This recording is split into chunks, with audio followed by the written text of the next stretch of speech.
ሰላም እንዴት ናችሁ? ዛሬ መነጋገሪያ ስለሆነው ስለ ፖፖ አፕሊኬሽን በሁለት አይነት ሰዎች መካከል ያለውን አመለካከት በደንብ እንመለከታለን። ማለትም ስለ ፖፖ ጥሩ ነገርና ሰርታችሁ እንድትለወጡ የሚነግሯችሁ እንዲሁም ደግሞ ስለ ፖፖ ኔጌቲቭ የሆኑ ነገሮችን ስለሚነግሯችሁ ሁለት ሐሳቦች እንነጋገራለን። በመጀመሪያ ደረጃ ሶሻል ሚዲያ አፕሊኬሽን ሁሉም ሶሻል ሚዲያ አፕሊኬሽን የራሳቸው የሆነ አልጎሪዝም ወይም ደግሞ ገንዘብ ሜክ የሚያደርጉበት መንገድ አላቸው። ዩቲዩብን ብንመለከት ቲክቶክን፣ ኢንስታግራም፣ ፌስቡክ እንዲሁም ደግሞ ብዙ ማናቃቸው ነገር ግን እነዚህ ጎልተው ስለወጡና በጣም ብዙ ተወዳጅነትን ስላተረፉ ጎልተው የምንጠቀማቸው አፕሊኬሽኖች ወይም ፕላትፎርሞች ናቸው እንጂ እጅግ በጣም ብዙ ገንዘብ ሜክ የሚደረግባቸው አፕሊኬሽኖች አሉ። ቲክቶክ ላይ እንምጣ። ቲክቶክ ቪዲዮ የሚሰሩ ቲክቶከሮች ባይኖሩ ኖሮ ሴንስለስ ነው የሚሆነው። እኛን ይፈልገናል ቪዲዮ እንድንሰራ ፌመስ እንድንሆንለት ይፈልጋል። ከዛስ ላይቭ እንድንገባ ይፈልጋል። እኛም ደግሞ ላይቭ እንገባለን 24 ሰዓት ላይቭ ላይ። አሁን እኔም ላይቭ ጌመር ነኝ እጮታለሁ። ሌሎችም ፌመስ ቲክቶከሮች አሉ። ለምሳሌ ለማታውቁኝ በዚህ አጋጣሚ በብዙ ሶሻል ሚዲያ ፕላትፎርሞች ላይ ብዙ ተከታዮችን ማፍራት ችያለሁ በዚህ በአጭር አመት ውስጥ ማለት ነው። ለምሳሌ ቲክቶክ ላይ ኦልሞስት በአጠቃላይ ከ2 ሚሊዮን በላይ ተከታይ አለኝ። ኢንስታግራም ላይም በጣም ብዙ፣ ፌስቡክ ፔጅም በጣም ብዙ አለኝ። እንደምታዩት ዩቲዩብ ላይም ደግሞ ከረጅም ጊዜ በኋላ የመጀመሪያ ቪዲዮን ከ2 ዓመት በኋላ ነው ይሄን ቪዲዮ ስለቀና እዚህም ላይ ከ35000 በላይ ሰብስክራይበሮችን አፍርቻለሁ። ትንሽ የተሻለ ልምድ ይኖረኛል ብዬ አስባለሁ። ወደ ፖይንቴ ስመጣ እኔ ላይቭ የምገባው ለምንድን ነው? ቲክቶክን ተጠቅሜ ገንዘብ ለማግኘት ነው። ባላገኝ ኖሮ አልገባም። በቃ ቲክቶከር አልሆንም፣ ሌላ ገንዘብ ወደማገኝበት ቢዝነስ አመራ ነበር። ነገር ግን አዋጭ መሆኑ ገብቶኝ ቪዲዮ እየሰራው ፌመስ ሆናለሁ። ከዛስ እኔን የሚወዱኝ ሰዎችን አፈራለሁ ማለት ነው። ስለዚህ ቲክቶክ የሆነ አሁን ቲክቶክ ላይ አንበሳ ሲባል ሰምታችሁ ታውቃላችሁ፣ ወይም ደግሞ ሌሎች የተለያዩ የጊፍት አይነቶችን አይታችኋል አይደል? በነገራችን ላይ ምንም አኒሜሽን ነው። በቃ የሆነ ልክ ሰው አንበሳ ሲሰጠን የሆነ የሚያጓራ አንበሳ ምናምን ይሄንን ፕሮዳክት ያመረተው ሰው እንዲሆን ያደረገው ነገር ነው። እኛ ባንኖር ያ ምንም ነው። አንደርስታንድ አደረጋችሁ? ስለዚህ ለማለት የፈለኩት ምንድነው እኛን ፌመስ ስንሆንለት የሚወደን ሰው ወይም ጊፍተር ያንን አንበሳ ልክ በሚነካበት ሰዓት ወደኛ ይመጣል። አንበሳው 30,000 ኮይን ነው ተብሎ ሳምፕል ተሰጥቷል። ለምን? ለአሰራር እንዲያመች ማለት ነው። 30,000 ኮይን ነው ለመግዛት $300። ስለዚህ አንድ ሰው ለኔ ሲሰጠኝ ቲክቶክ 65% አስቡት ቆርጦ 35% ይሰጠኛል ማለት ነው። ስለዚህ እኔ ተጠቃሚ ነኝ። እዛ ፕላትፎርም ላይ ምን እላለሁ ነኝ በደንብ እሰራለሁ ብዙ አንበሶችን ለማግኘት ማለት ነው። ምክንያቱም ዶላሩ ገንዘብ ስለሆነ። ኢንስታግራም ላይ የምንሄድ ኤቭሪ ሶሻል ሚዲያ ፕላትፎርም ላይቭ ስትሪሚንግ አለው። ላይቭ ስትሪሚንግ አለው። ምክንያቱም ላይቭ ስትሪሚንግ ላይ እነዛ ሶሻል ሚዲያ ፕላትፎርሞች የሚያመርቱት ምንድነው? ኮይን ነው የሚያመርቱት። ያስቀመጡት ይሄን ያህል ኮይን መግዛት ከፈለጋችሁ ይሄን ያህል ዶላር ነው ብለው አስቀምጧል። ሁሉም ፕላትፎርም ላይ እነዛን ጊፍቶች የሚሰጥ አካል አለ ማለት ነው። የሚሰጠው አካል ደግሞ በማን አማካኝነት ነው? እንደኛ አይነቶቹ በሚሰሩ ቪዲዮ በሚሰሩ ወይም ደግሞ ለአልጎሪዝሙ በሚፈልገው መንገድ የሚሄዱ ሰዎች አሉ ማለት ነው። ተግባባ? ስለዚህ ይሄ ፕሮዳክት ነው።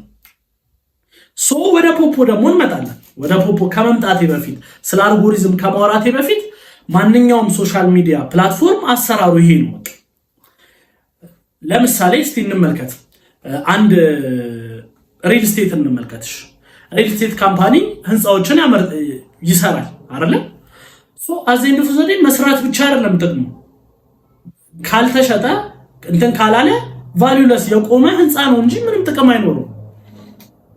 ለትርፍ ነው ያንን ህንፃ የሰራው። ስለዚህ ምን ማድረግ አለበት? መሸጥ አለበት። ለመሸጥ ደግሞ ሲስተሞችን ይጠቀማል። ምን አይነት? አንደኛ ኤጀንቶችን ሊቀጥር ይችላል። ያንን የሚያሻሽጡለትን በኮሚሽን ሊሆን ይችላል። በተለያየ አይነት መንገድ ይቀጥራል። ሁለተኛስ ፕሮሞሽን ያሰራል። በተለያዩ የሶሻል ሚዲያ ወይም የቴሌቪዥን ወይም ታዋቂ በሆኑ ሰዎች ማስታወቂያ ያስነግራል። ፍሌር ይበትናል። የተለያዩ ታፔላዎች ላይ ማስታወቂያዎችን ያደርጋል። ይሄ ምንድነው? ፕሮዳክት አለው ወይም ህንፃ ሪል ስቴት ካምፓኒ እንዲሸጥለት ግን የራሱ አካሄድ ይኖረዋል፣ በራሱ መንገድ ይኖረዋል። ኦኬ። ስለዚህ እነዚህ ሶሻል ሚዲያ አፕሊኬሽኖችም ቢዝነስ አይዲያ ናቸው፣ ፕሮዳክት ናቸው። ስለዚህ እንዴት ነው ገንዘብ ልናገኝ የምንችለው ብለው ነው የመጡት። እኛንም ይፈልጉናል። እኛም ደግሞ ከነሱ ገንዘብ ማናገኝ ከሆነ ቪዲዮ አንሰራም ወይም ደግሞ አፕሊኬሽናቸውን አንጠቀምም። ስለዚህ ሲፈልጉን ግን የግድ እኛን ለኛ መጥቀም አለባቸው ማለት ነው። ዊን ዊን ነው የሚሆነው ጨዋታው። ከዚህ አንግል እንድታዩት ፈልጋለሁ። ለዛ ነው ሶሻል ሚዲያ ወይም ደግሞ የኢንተርኔት ዓለም አሁን ላይ አዋጭ ነው። ምክንያቱም አሁን ለምሳሌ አንድ ካምፓኒ ወይም ደግሞ አንድ ድርጅት ተቀጥሬ መስራት ልፈልግ ይችላል።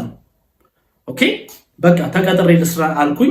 ከዛ እዚህ ጋር ደግሞ ሶሻል ሚዲያ ፕላትፎርሞች አሉ እንደ ዩቲዩብ፣ ቲክቶክ፣ አሁን የመጣው ስለምናወራው ስለ ፖፖ እንዲሁም ደግሞ ሌሎች አሉ።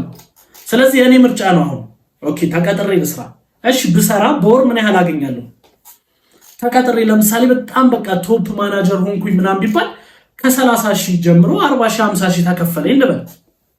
ኦኬ፣ እዚህ ጋር ደግሞ አንድ ቪዲዮ ብቻ ቫይራል ከወጣልኝ በምሰራት ቪዲዮ ከ30,000 አይደለም እስከ 100,000 ብር ማግኝ ከሆነ የቱን ነው የምመርጠው? ነው እኔ ይሄን ነው የምመርጠው። ምክንያቱም እዚህ ጋር አንድ ወር ሙሉ 30 ቀን ሙሉ ከጧት እስከ ማታ ያለማቋረጥ ለፍቼ የሚሰጠኝ በወር የሆነች ያህል ብር ነው።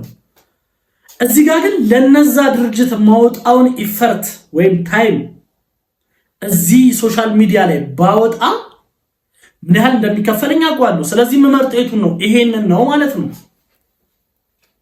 ይሄንን እንድትረዱ እፈልጋለሁ። ኦኬ፣ ሰው ወደሚያዋጣው ነው የሚሰራው። አዘንዶ ዘዴ ስንሰራ እኮ ለመለወጥ ገንዘብ ለማግኘት ወደፊት የተሻለ ኑሮ ለመኖር ነው።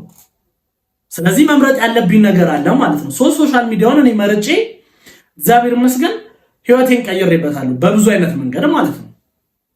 ኦኬ፣ ስለዚህ የሚያዋጣኝ ነው። ይሄንን እንድትረዱ ፈልጋለሁ። እንምጣ ወደ ዚህኛው ፕላትፎርም ወይም ደግሞ ፖፖ ወደሚባለው አፕሊኬሽን እንምጣ። ወደ ፖፖ አፕሊኬሽን ከመምጣቴ በፊት ኔጌቲቭ ነገር እየተወራ ነው ስለ ፖፖ አፕሊኬሽን። ኦኬ፣ ዲቴል እገባበታለሁ። ነገር ግን እነዛ ኔጌቲቭ ያወሩት ሰዎች ከምን አንግል ነው ያወሩት የሚለውን ግን በደንብ አስቤበታለሁና ማንሳት ፈለግኩኝ። ለምሳሌ በሶስት አይነት ሰዎችን የተመለከትኩት ኔጌቲቭ የሚያወሩ ሰዎች። አንደኛው ምንድነው? ሌላ ፕላትፎርም ላይ ያሉ ሰዎች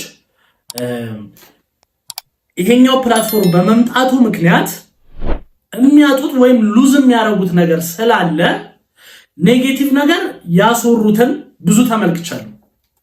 ኦኬ፣ ምክንያቱም የሆነ ሌላ ፕላትፎርም ላይ ናቸው እነሱ። ስለዚህ በደንብ እየሰሩ ነው። ኦኬ፣ እዚህኛው ላይ ደግሞ አልጎሪዝሙ ከነሱ አሰራር ወይም ፍላጎት ጋር መሄድ አልሆነላቸውም። ስለዚህ ኔጌቲቭ ነገር ይወራል። ኦኬ፣ ለምን ሰው ወደዛ እንዳይሄድ እዛው ያሉበት ፕላትፎርም ላይ ሰው እንዲቆይ ስለሚፈልጉ። ለምን ቅድም እንዳልኳችሁ እዛ ፕላትፎርም ላይ ማንኛውም ፕላትፎርም ላይ ሰው ከሌለ ምንም ነው፣ ተመልካች ከሌለው ምንም ነው። ለዛ ነው የሶሻል ሚዲያ አፕሊኬሽኖች በጣም ፉክክራቸው ሃይ ይሆን። ለምሳሌ የፌስቡኩ ባለቤት አይታችሁ ከሆነ የኢንስታግራሙም እንዲሁም ቲክቶክ ላይ በጣም የበረቱትና ቲክቶክ እንዲወርቅ የፈለጉት ለምንድን ነው? ሰው ሁላ ቲክቶክ ላይ ስለሄደ የነሱ ፕላትፎርም ተመልካች እየቀነሰ ስለሄደባቸው ነው። ስለዚህ ባገኙት በኤኒሚስ አታክ ለማድረግ ሞክረዋል፣ አልቻሉም እንጂ ማለት ነው። እዚህ ጋርም እያዩ ያሉት ምንድነው? ኔጌቲቭ እያሰሩ ያሉት ስለ ፖፖ አንደኛ ጥቅማቸው ሊነካባቸው ያለ ሰዎችን ነው። ሁለተኛስ መናገር ኖሮባቸው ማለትም አሁን ለምሳሌ ዩቲዩበሮችን ልንመለከት እንችላለን። ወይም ደግሞ ዴይሊ አዲስ ሐሳብ በተነሳ ቁጥር ሐሳብ የሚሰጡ ሰዎች አሉ። መናገር ስላለባቸው ብቻ የሚናገሩ ሰዎች ዕውቀት ሳይኖራቸው የሰውን ሐሳብ ወይም ደግሞ አቴንሽን ፎከሱ እዛ ላይ ስለሆነ ያንን ማንሳት ስላለባቸው ያለ ዕውቀት ያወሩ ሰዎችን ኔጌቲቭ ያወሩ ሰዎችን ተመልክቻለሁ። ኦኬ፣ እንደነዚህ አይነት ሰዎች ፎከሳቸው ምንድነው? የአንድ ነገር ፖዚቲቭ ነገር ላይ ሳይሆን ኔጌቲቭን ለማውጣት ነው። ለምሳሌ አይፎን 17 አሁን ለምሳሌ ቀጣይ ይወጣል። በእርግጠኝነት የምነግራችሁ አይፎን 17 ወጣ ብሎ ከተሰራ ቪዲዮ በላይ አይፎን 17ን እንዳትገዙ የሚል ቪዲዮ ቢሰራ ብዙ ተመልካች የሚያገኘው ኔጌቲቭ የተነሳበትን ቪዲዮ ነው። ምክንያቱም ባይ ኔቸር እኛ የምናውቀውን ነገር ሳይሆን እንዲነገረን የምንፈልገው የሆነ ኔጌቲቭ አቃቂር ነገር ሲወጣ ነው ደስ የሚለን በባህሪ ማለት ነው። ስለዚህ ተመልካች የሚኖረው ያ ነው። ልክ የሆነ አዲስ ነገር ሲነሳ ኔጌቲቭ ነገር ላይ ፎከስ ይደረጋል። ስለዚህ መናገር ኖሮባቸው ኔጌቲቭ ነገር የሚያስወሩ ሰዎችን ተመልክቻለሁ። 2 ሶስተኛውና ዋናው ደግሞ እዛው ፖፖን አፕሊኬሽን ተጠቅመው ረጅም ጊዜ ሰርተው በትክክለኛው መንገድ ሳይሄዱ ቀርተው ሳይሳካላቸው ወይም ደግሞ ባሰቡት መንገድ ተበልተው ወይ ደግሞ ሳይሳካላቸው ቀርቶ ኔጌቲቭ ወሬ ያስወሩ ሰዎችን ተመልክቻለሁ። ለምሳሌ አንዲት እህታችን በጣም በምሬት ብዙ ኔጌቲቭ ነገር ስታስወራ ነበር። አሁን የእሷን ባክግራውንድ መመልከት አለብን። ኦኬ ምክንያቱም አዘንድ ኦፍ ዘ ዴይ ተበዳያለ በዳያለ ኦኬ ተበዳያለ በዳያለ ከሁለቱም አንግል ስንመለከተው አንዳንዴ ሁለቱም ልክ ሊሆኑ ይችላሉ በራሳቸው መንገድ፣ ወይም ደግሞ አንዱ የግድ ያሸንፋል። ወይ አንዱ ልክ ነው ወይ አንዱ ልክ አይደለም፣ አሊያም ደግሞ ሁለቱም ልክ ናቸው። ስለዚህ ሊሆን የሚችለው ይቺ ልጅ እህታችን ረጅም ጊዜ ሰርታለች፣ ብዙ አግኝታለች። ስለዚህ ከ1.5 ሚሊዮን ብር በላይ በአፕሊኬሽኑ ምክንያት ተበልቻለሁ ብላለች። ኦኬ እናውራ። ለምሳሌ ይሄን አፕሊኬሽን ስትጠቀም በእርግጠኝነት ነው የምነግራችሁ 100% እርግጠኛ ሆኜ ገንዘብ ኢንቨስት አድርጋ አትጀምርም። የ1.5 ሚሊዮን ብር የመጣው በዛው በፖፖ አፕሊኬሽን ባገኘችው በሰራችሁ ብር ነው። ኦኬ አፕሊኬሽኑ ላይ ደግሞ የምታገኙበት መንገድ አለ። አፕሊኬሽኑ ደግሞ ለትርፍ እስከተቋቋመ ድረስ የራሱ ደግሞ ሌሎች ቁማሮች ወይም ደግሞ ጌሞች ይኖሩታል። ቁማር ላይ ደግሞ ይሄ ምንድነው 50-50 የሚባል ነገር የለም። 100% ወይ መብላት ነው ወይ መበላት ነው። ስለዚህ ምርጫ የራሷ ነው ማለት ነው።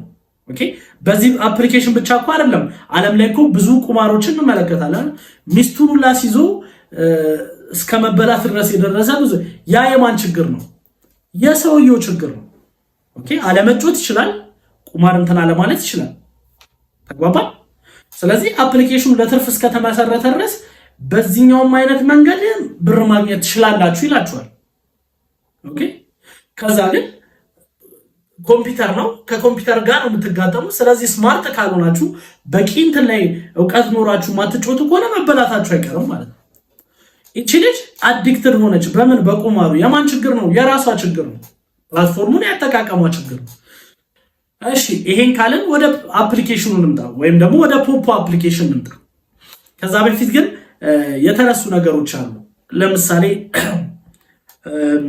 666 ይባላል፣ መንፈስ ይባላል። ምን ያልተባለ ነገር አለ ማለት ነው። ይሄ 666 ላይ ልንገራችሁ እንዳልኳችሁ ነው። ይሄ ፕሮዳክት ነው። አሁን አንድ የሚያገናዝብ ሰው 666 አንድ ነገር ሊባል የሚችለው ከምንድን ነው? ቤዝመንቱን ማጥናት ያስፈልጋል። ኦኬ ማለት ያ ያመረተው ሰው ወይም ደግሞ ፕሮዳክቱን እንትን ያለው ሰው ዳይሬክትሊ ከ666 ጋር ንክክ ያለው ከሆነ ሊያሳምነን ይችላል፣ ልናወራ እንችላለን የዛኔ። ኦኬ ነገር ግን አንድ ነገር ቦስት አድርጎ አንዱን በጣም እዛ ፕላትፎርም ላይ የሰሩት ሰዎች መለወጥ ችለው በአንዳንድ ግን በራሳቸው ድክመት መለወጥ ባልቻሉ ሰዎች ምክንያት እንትን ካለ ወደታች ኮረደ 666 ነው ሊባል አይገባም። ይሄ ደግሞ ያየነው ነገር ነው። እስከዛሬ በተሞከሩም ቲክቶክ ላይም የተባለ ነገር ነው። ቃና ሲመጣም አሁን ቃናውን እንደመጣ ሳታታችሁ ከሆነ ስማርት የሆነ አመጣጥ መጣ። በቃ ሰው በሚገባው ቋንቋ የተለያዩ ድራማቲክ የሆኑ ነገሮችን አቀረበ። ፕሮዳክት ነው። ኦኬ አቀረበ፣ ምርት ነው። አሪፍ ባይሆን ኖሮ የሰውን አቴንሽን የማይስብ ቢሆን ኖሮ ማንም አይመለከተውም። ያ ማለት እሱም ትርፋም አይደለም። ነገር ግን በሰው ቋንቋ መጣ፣ ሰው ወደደው። ስለዚህ ረጅም ጊዜውን እዛ ላይ ማሳለፍ ጀመረ። ከዛ ምን ተባለ? 666 ለምን? የሰውን አቴንሽን ስለሳበ። ይሄ ማን ችግር ነው? የቃና አይደለም። አሁን እኮ ቃና ህዝቡ በራሱ ጊዜ እንደሚጎዳው ረጅም ጊዜ ማሳለፉ እንደጎዳው ስላወቀ ሰዓት አበጀለት። አሁን ስለ ቃና 666 ነው ይባላል አይባልም። ለምን ሰው በሚመቸው ሰዓት ነው የሚመለከተው። ያኔ ግን አዲስ ነገር ስለሆነ በደንብ ነው ሰው እየተመለከተው የነበረው። ለዛ መወራት ተጀመረ። የልጆቻችን እንትን መማር አልቻሉም፣ ሚስቶቻችን ስራ መስራት አልቻሉም። ምን ያልተባለ ነገር አለ ማለት። ይሄ ግን በተፈጥሮ እኛ ኢትዮጵያውያን ማኔጅመንታችን ወይም ደግሞ ለአንድ ነገር የምንሰጠው ቫልዩ ከታች ጀምሮ እያደገ የመጣ ችግራችን እንጂ የነሱ ችግር አይደለም። ፕሮዳክትን ያመረቱት ቲክቶክም ሲመጣ ትዝ ካላችሁ የስራ ፈት ነው፣ የዱርዮች ነው፣ 666 ብዙ ጊዜያችን እንትን እያለ ነው ምናምን አለ። አሁን ግን ቲክቶክ የብዙዎች የህይወታቸው መለወጫ ምክንያት ሆነ። ኢቭን ለሰሩት ብቻ ቲክቶክን ለሰሩት ብቻ ሳይሆን እያንዳንዱ ቢዝነስማን ጓዳ ላይ ገብቶ ማስታወቂያ እየሰሩ የህይወታቸው መለወጫ አንዱ መንገድ ሆነ። አሁን ቲክቶክን ተጠቅመው ማስታወቂያ እየሰራ የሚሰራ ፕላትፎርምና ወይም ደግሞ ሬስቶራንትና ምንም ማስታወቂያ ሳይለቅ የሚሰራ ሬስቶራንት እኩል አይነት ገቢ የላቸውም። አሁን በዚህ ሰዓት ኦኬ፣ ቲክቶክን የሚጠቀም ሬስቶራንት ተጠቅሞ ማስታወቂያ የሚሰራ ሬስቶራንት ከዚህኛው በላይ አይገናኙም፣ የሰማይና የምድር ነው። ያኔ ግን ምን ተብሎ ነበር? 666 ወደ ኋላም ተመልሰን ደግሞ ብናወራ መኪናም ሲመጣ ስልክም ሲገባ የሰይጣን ነው እየተባለ ምን ያልተወራ ነገር አለ? ይሄ የኛን የአመለካከት ችግር የሚያሳይ ነገር ነው። ምንም ማድረግ አይቻልም። ኦኬ፣ ስለዚህ ችግሩ ከኛ ነው ማለት ነው። እሺ፣ መንፈስ እንትን ይላል። አፕሊኬሽኑ በራሱ መንገድ መንፈስ ይለቅባችኋል። የሆነ በቃ የ666 መንፈስ አለ፣ እሱን ይለቃል እናንተ ላይቭ ስትገቡ። ሪሊ የምር መንፈስ የእውነት ድህነት ነው። ስለዚህ ማንኛውም አትራፊ ድርጅት በማንኛውም ፊልድ ላይ አንድን ነገር ሲፈልግ ብዙ ጊዜውን ለሱ እንዲሰጡት ነው የሚፈልገው።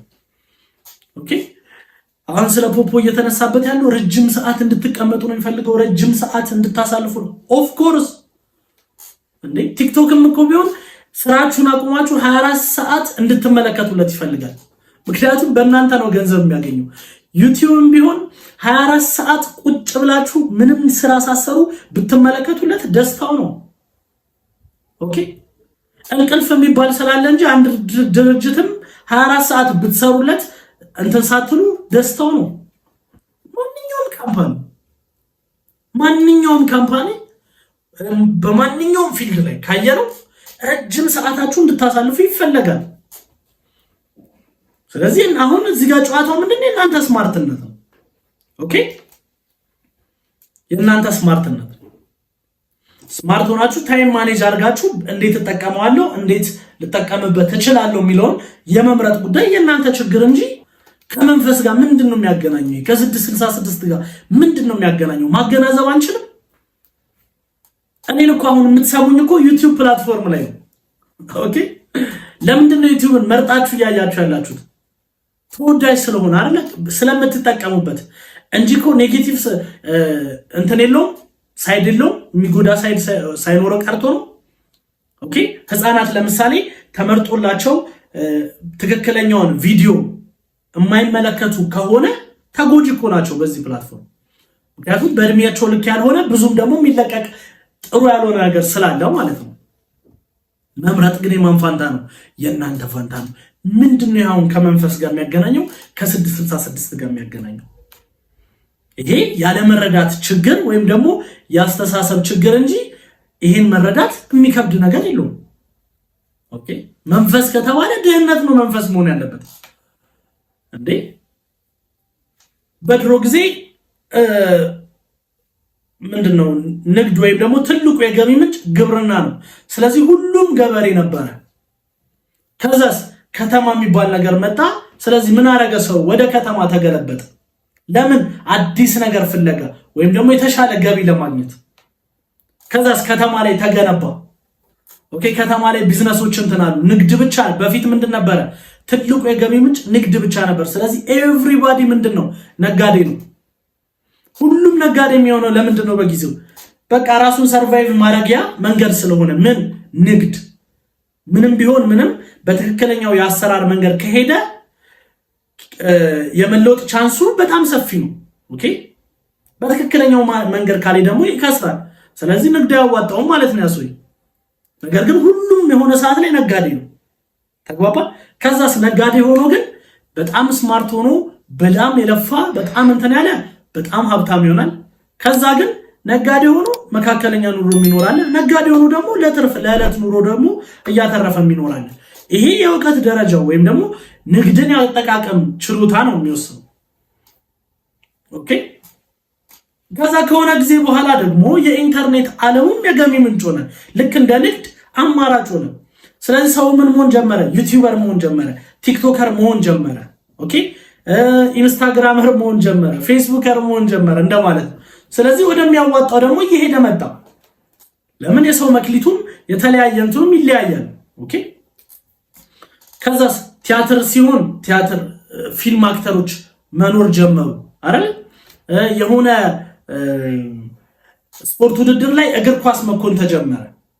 ስለዚህ ንግድ ብቻ አይደለም ማሆን አትራፊ፣ የተለያዩ ፊልዶችም ያተርፋሉ። ዶክተሩ እዛ ጋር፣ ሙዚቀኛውም እዚህ ጋር። ስለዚህ ብዙ ፊልዶች ክሬት እየተደረጉ መጡ።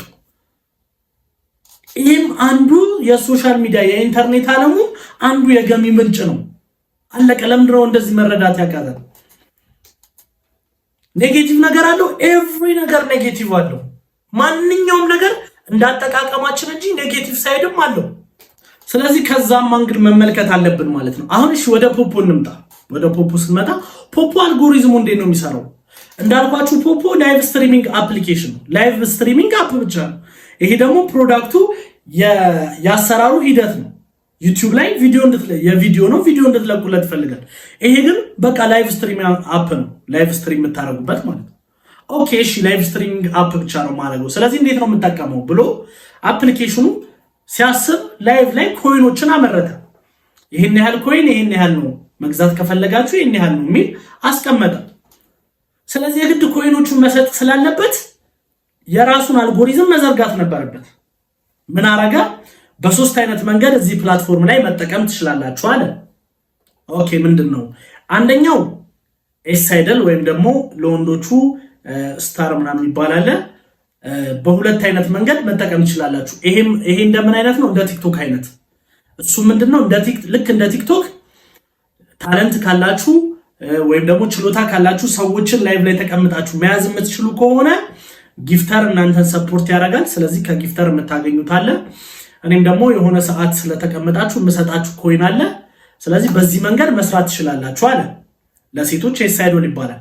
ለምሳሌ ሙዚቀኛ ከሆኑ ሙዚቃቸውን ማስተላለፍ፣ ኢንተርቴን ኮሜዲያን ከሆኑ ኮሜዲያን፣ ማጂክሻን ከሆኑ ድራመር ከሆኑ ያላቸውን ችሎታ ላይቭ ላይ ሆነው ስትሪም ያደርጋሉ። ኦኬ ጊፍተሮች ጊፍት ያደርጓቸዋል። ከማን? ከአፕሊኬሽኑ ኮይን ገዝተው። ልክ ኮይኑን ለምሳሌ የሆነ ያህል መጠን ያለው ኮይን ቢገዙ ቢሰጡት ለዛ ሰው 30% ኮሚሽን ያገኛል። እሱ 70%ን ይሰጣቸዋል። እንዲሁም ቲክቶክ ሆዳም ነው፣ 65% ነው የሚቆርጠው ለራሱ። እዚህ ጋር ግን 30% ይቆጥርና 70% ይሰጣቸዋል። ስለዚህ አፕሊኬሽኑ ዊን ዊን ነው። እናንተን ይፈልጋችኋል፣ በእናንተ አማካኝነት ገንዘብ እያገኘ ነው። ኦኬ ይሄን ከፈለጋችሁ ስሩ። ለወንዶችም በተመሳሳይ ታለንት አላቸው ስታር ምናምን ይባላል። በእንደዚህ አይነት መንገድ መስራት ይችላሉ። ሁለት ሶስተኛው ደግሞ ምንድነው? ኤጀንሲ የሚባል ነገር መሰረተ። ኦኬ ኤጀንሲ ማለት ምን ማለት ነው? አንድ ኤጀንሲ ስር ወይም ደግሞ አንድ ካምፓኒ ስር የሆነ ኤጀንት አለ። ኦኬ ያ ኤጀንት በስሩ ሌሎች ኤጀንቶችን ይፈጥራል። እነዚህ ኤጀንቶች ሌሎች ኤጀንቶችን እየፈጠሩ ቼን ተዘርግቶ የሚሰራበት ነው። ለምን እዚህ ይሄንን ኤጀንሲውን ከመረጣችሁ ኦኬ ታለንት የለኝም ካላችሁ በኤጀንሲ ስር ነው መስራት የምፈልገው ካላችሁ ቼን መዘርጋት አለባችሁ። ኦኬ እንዳልኳችሁ የስትሪሚንግ አፕ እኛን ይፈልገናል። እኔ ላይቭ ካልገባሁለት ገንዘብ ሊያገኝ አይችልም። ስለዚህ እኔን ይፈልገኛል። እኔ ደግሞ እዚህ ፕላትፎርም ላይ ገንዘብ ማላገኝ ከሆነ ላይቭ አልገባም።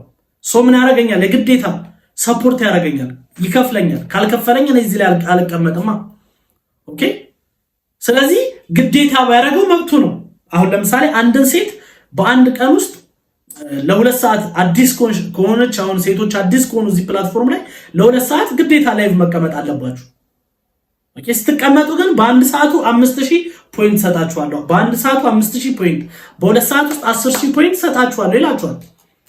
ኦኬ ምግቡ ከዛስ ግን ይሄን እንዳታረጉ ካለ መብቱ ነው።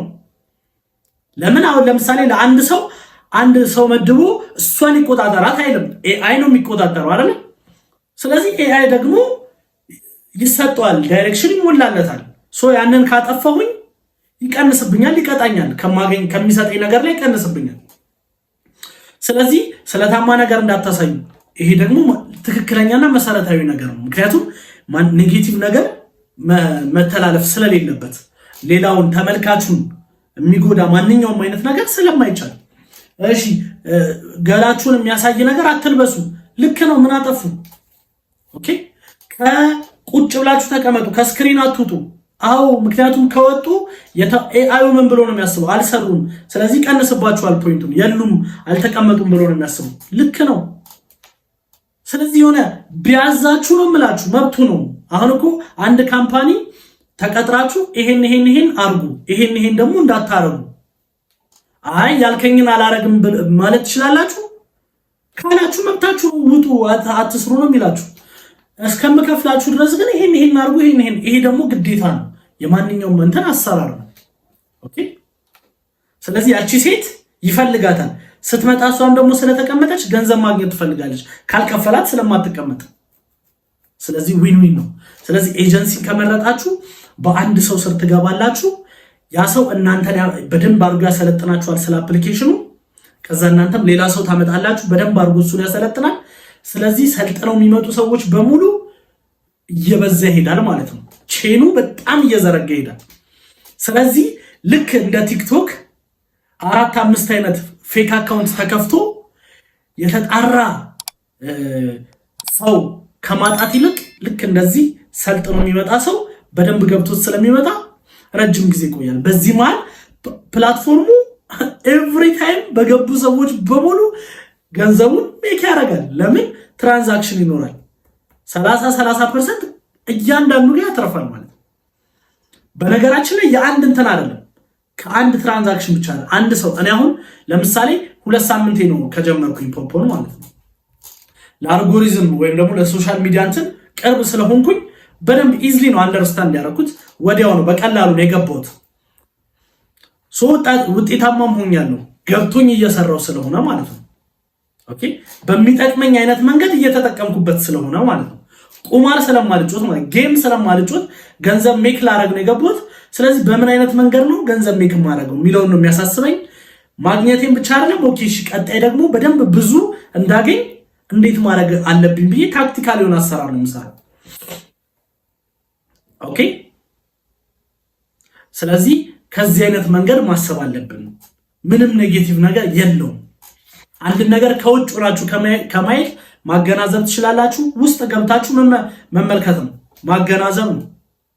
በቃ ቼን ነው። ኤጀንሲ ማለት ቼን ነው።